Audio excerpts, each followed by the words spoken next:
আপনারা জানেন বাংলাদেশের মানুষের জন্য বেগম খালেদা জিয়া শহীদ রাষ্ট্রপতি জিয়াউর রহমান জীবন দিয়েছে, অনেক কাজ করেছে। তারেক রহমান সাহেব নির্যাতিত নিপীড়িত হয়ে অসুস্থ হয়ে শত্রুদের হাতে 17 বছর চিকিৎসা নিয়েছে লন্ডনে। তিনি ছাত্র সমাজকে অনেক পছন্দ করেন। তিনি তরুণ সমাজের মনের ভাবনাকে জয় করার চেষ্টা করেন, বুঝতে চেষ্টা করেন। আপনারা কি ভাবছেন, এই তরুণ প্রজন্ম কি ভাবছে, তাদের কি চিন্তা চেতনা ভাবনা, সেটা তারেক রহমান সাহেব বের করে আনতে চান।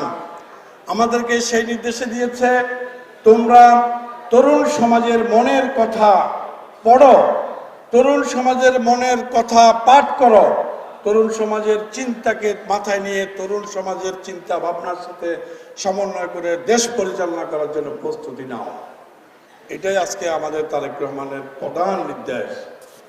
আপনারা লক্ষ্য করেছেন, তারেক রহমান শুধু বাংলাদেশ নয়, শুধু পাহাড় নয়, শুধু বাঙালি নয়, শুধু পাহাড়ি নয়, তিনি এসে মাত্রই যে ভাষণ দিলেন, সেই ভাষণের প্রথম বক্তব্য ছিল পাহাড় এবং সমতলের মানুষ নিয়ে আমরা শান্তিতে থাকতে চাই, উন্নয়ন করতে চাই। এসে বাংলার মাটিতে খালি পায়ে পা দিয়ে যে বক্তব্য দিলেন, সেই বক্তব্যের কথাটা ছিল সর্বপ্রথম পাহাড় এবং সমতল। তাহলে পাহাড়কে উনি অনেক বেশি গুরুত্ব দিচ্ছেন। আমরা বিশ্বাস করি তারেক রহমান ইনশাআল্লাহ রাষ্ট্র ক্ষমতায় যাবেন।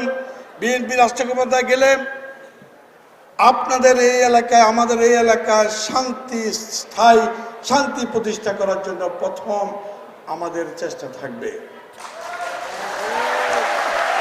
আপনাদের এই ছাত্রদের, যুবকদের, তরুণ তরুণীদের কর্মসংস্থান এবং চাকরির জন্য আমাদের তারেক রহমানের সরকার যদি ক্ষমতা আসে, বিএনপি সরকার ক্ষমতা আসলে ব্যবস্থা করা হবে প্রথমে আপনাদের কর্মসংস্থান, চাকরি।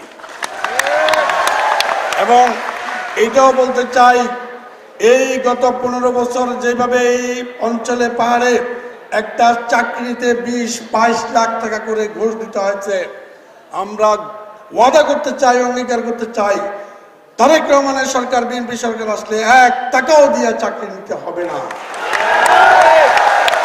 সেই ব্যবস্থা আমরা করব।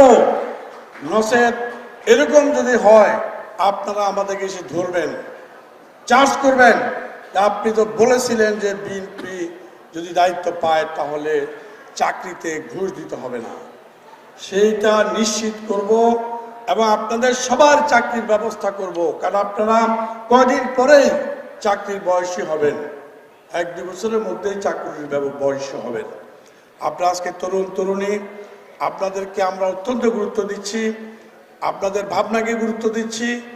আপনারা মারমা ছাত্র ঐক্য পরিষদ যেভাবে আমাদের জন্য কাজ করছেন, সেভাবে আপনারা কাজ করে গ্রামে গ্রামে ছাত্র সমাজ, যুব সমাজ, মা বোনদের কাছে যদি আমাদের বক্তব্য, আমাদের দাবি দেওয়া, আমাদের চাওয়া পাওয়া আপনারা পৌঁছিয়ে দেন, তাহলে আমরা অত্যন্ত খুশি হব, উপকৃত হব। আপনাদেরকে অনেক কথা বলার ইচ্ছা আছে, কিন্তু আজকে আচরণবিধির কারণে আমি অনেক কথাই বলবো না। আচরণবিধিকে আমি সম্মান করি, তবে আমি এটাও বুঝি আপনারা আমাকে এবং আমাদেরকেই পছন্দ করেন, আমাদেরকেই সমর্থন করেন। এটা আমার, তো যেহেতু আপনারা বুঝেন, আমিও বুঝি, তাহলে আচরণবিধি ভঙ্গ করার কোনো দরকার নাই। সবাইকে ধন্যবাদ। বেগম খালেদা জিয়ার জন্য আশীর্বাদ করবেন। তিনি আমাদের দেশের মহান নেত্রী, বিশ্ব নেত্রী। আজকে ওনাকে আমরা হারিয়ে ফেলেছি। এই নেত্রীর জন্য যার যার ধর্ম মতে আপনারা আশীর্বাদ করবেন, দোয়া করবেন, যাতে তিনি স্বর্গবাস করতে পারেন। তিনি যে আমাদের দেশের জন্য নিজেকে জীবন উৎসর্গ করেছেন। এই পরিবারের 3 জন সদস্যকে শত্রুরা মেরে ফেলেছে, জিয়াউর রহমান, আরাফাত রহমান কোকো এবং বেগম খালেদা জিয়া। আর একমাত্র সদস্য এখন বেঁচে আছে। আপনার এই পরিবারটা অনেক ত্যাগ আছে। এই জিয়া পরিবারের ত্যাগের কোনো সীমা নেই। এই জিয়া পরিবারের, খালেদা জিয়ার জন্য, তারেক রহমানের জন্য আপনারা একটু আশীর্বাদ করবেন। সবাইকে ধন্যবাদ।